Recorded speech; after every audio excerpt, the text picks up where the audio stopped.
Okay, we're back to do example 1. Here we go. It says, perform the operation with the given functions and identify the domain of the result. Then evaluate for the given x value. So in this one, we're actually going to evaluate, which means we're actually going to plug something in at the end and get a number out. Okie dokie. So the first thing, let's look at letter A. F of x equals 3 times the positive square root of x, and g of x equals negative 10 times the positive square root of x.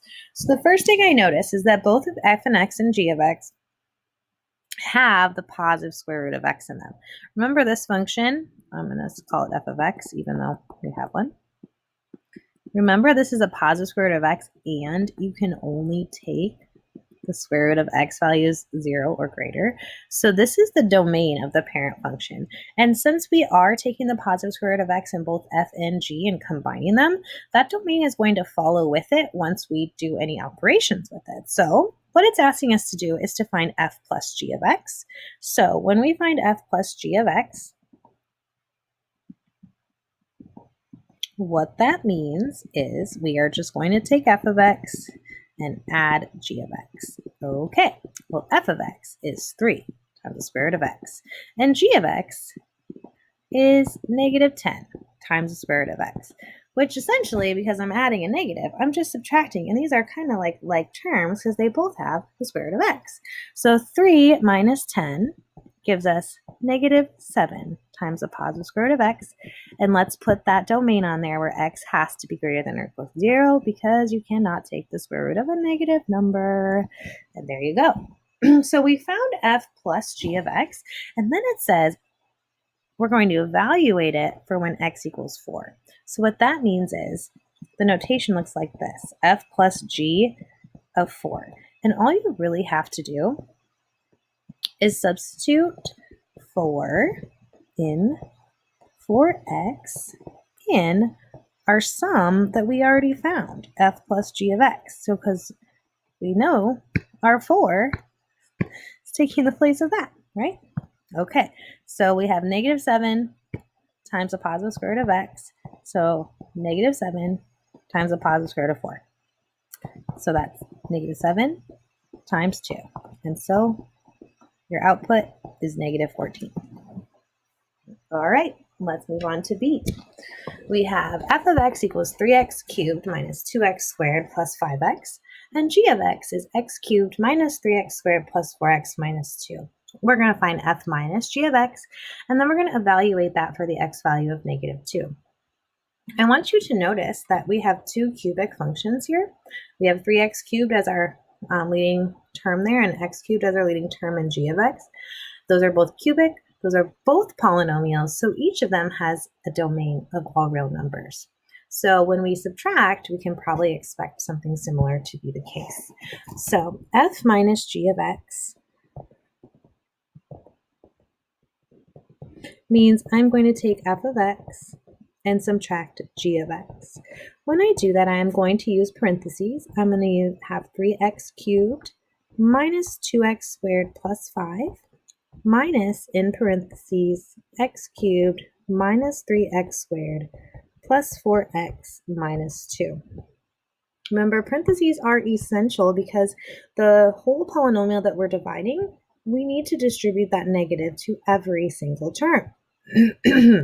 So when I do that, this will change to a negative x cubed plus 3x squared minus 4x plus 2.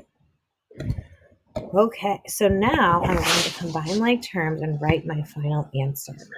Let's see here. I have 3x cubed and a negative x cubed. So that will give me 2x cubed. Then I have a negative 2x squared and a positive 3x squared. So that will give me a positive x squared. I just have a single negative 4x, so I'm going to put that next. But then I have a positive 5 and a positive 2, which will give me a positive 7 at the end. So this is my f minus g of x. And the domain for this one, because it is a resulting function is a cubic, is also our all real numbers. Okay. Now we are going to evaluate for x equals -2.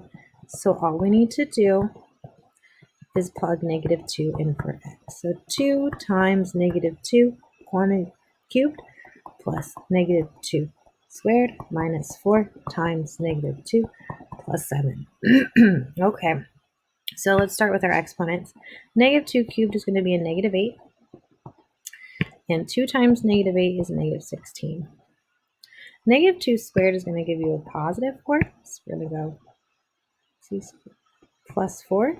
And then I have a -4 times a -2, which is a +8. And then I have plus 7 at the end. So adding this together, -16 plus 4 is -12. Plus 8 is -4. Plus 7 is 3. All right. 2 more.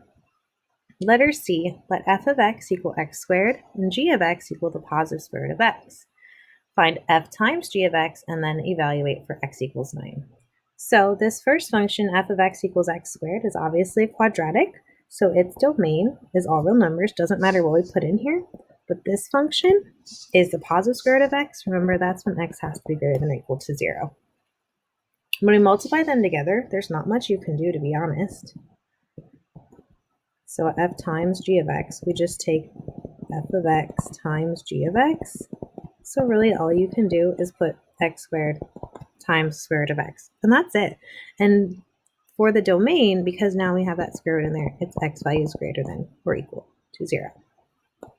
Now when I plug 9 in, f times g of 9, that's going to be 9 squared times the positive square root of 9. So 81 times 3, that's 243. And last but not least, I have f of x equals 6x. That's a linear function, so we know that its domain is all real numbers. And then I have g of x equals x to the 3/4. One thing we do know about that is that that's the same thing as the 4th root of x cubed. And so we're taking an even root. So that means x has to be greater than or equal to 0.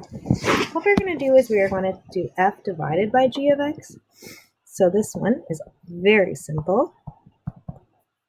Well, pretty close to being simple. Oops, I forgot the x there. So we're just going to put f of x on top of g of x. So that's going to be 6x over x to the 3/4. Now I do have an x in the top and the bottom. This is really x to the first, which is the same thing as x to the 4/4, right? And why am I saying that? Well, because I can subtract exponents when they have the same base. So this would give us 6x to the 1/4. And because that 4 is still there in the denominator, I'm taking the even root. That would be for x values greater than or equal to 0. Finally, let's go ahead and plug in 16 into this guy here. That's 6 times 16 to the 1/4. Remember, the 1/4 power is the same thing as the 4th root. You need to think of it that way. The 4th root of 16 is 2, and 6 times 2 is 12. All right, guys, be prepared to do some more work with that tomorrow. Have a great night.